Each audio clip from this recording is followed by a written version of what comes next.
security. Paano makakapag-provide ng security ang lalaki kung wala kang pera? Kung hindi ka security guard. Kung tang-inang yun.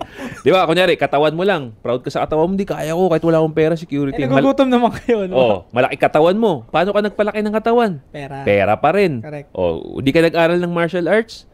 May baril ka, parang mo nabili yung baril mo. Pera pa rin. Diba? Nag-hire ka ng security sa bahay ninyo para safe. Ayaw mo ikaw, patpatin ka, ayaw mo magbuhat, ayaw mo mag-martial arts, ayaw mo bumili ng baril. Nag-hire ka ng security. Paano mo na-hire security? Pera pa din. Ganun yun eh. Ano yun, pre? Comfort and security? Yun yung explanation para sabihing tama ako. Oo, yun yung parang politically acceptable pag sinabi mo na yun. Comfort and security. Iano pa natin? Di ba, in-elaborate mo na. Elaborate natin. Comfort. Go. Comfort. Ito ang gustong comfort ng babae. Ganon. Yun yung comfort na gusto ng babae. Kung ano yung cravings niya, kaya mong i-provide. Yeah. Paano mapaprovide? Oo. Kailangan mo ng pera. So, ma-agree ka na.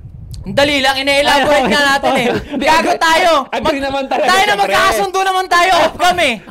Tangina, nagbibigay tayo ng knowledge ba? Sorry. Tangina. Kumbaga,